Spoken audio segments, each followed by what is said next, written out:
Hello guys, আসসালামু আলাইকুম রহমতুল্লাহি বারাকাতু। Welcome to my new blog. এটা ছিল ফ্রাইডে ব্লগ। আমার আপলোড করতে একটু দেরি হলো। আর সকালবেলা আমি ঘুমের থেকে উঠে আলমারি থেকে সব পাঞ্জাবিগুলো বের করে আমি এখানে সাজিয়ে রাখছি। এখান থেকে আমি কোন পাঞ্জাবিটা মসজিদে পরে যাব এটা আমি সিলেক্ট করতে পারছিলাম না। এই সুলতানের পাঞ্জাবিটা আমি এই দিয়ে কিনেছি।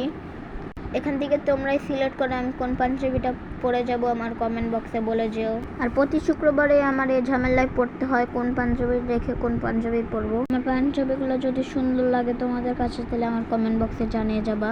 আর এখান থেকে আমি সিলেক্ট করলাম আমার এই সুলতানের এই দেখি না পাঞ্জাবিটা। এই পাঞ্জাবিটাই আমার অনেক পছন্দ।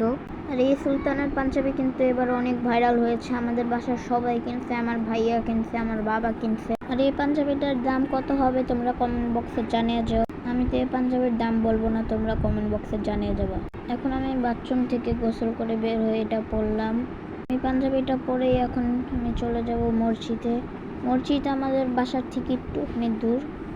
আর তোমরা কখনোই কিন্তু মসজিদে নতুন জুতা পরে যাবে না, কারণ নতুন জুতা পরে গেলে মসজিদে চুরি হয়ে যাবে। এটা হচ্ছে পূর্ব কদমতলী বাইতুল নূর জামান মসজিদ। নামাজ শেষ হয়ে গিয়েছে, আমি এখন বাইরে বের গেলাম আমার খালাতো ভাইকে নিয়ে চিন্তা করছিলাম কি খাবো। তারপর ফুচকা খেলাম, ওই ভিডিওটি তোমাদের সাথে শেয়ার করতে পারি। ফুচকা খাওয়া শেষ হলে আমি আমার খালাতো ভাইয়ের হাত ধরে নিয়ে আসলাম বাসায়। কেন তোমরা আমার চ্যানেলটি সাবস্ক্রাইব করো না, শেয়ার করো না, ফলো করো না? আমি তোমাদের কাছে কত কষ্ট করে একটি ভিডিও বানাই। প্লিজ আমার চ্যানেলটি সাবস্ক্রাইব করে দিও, শেয়ার করে দিও। আল্লাহ হাফেজ।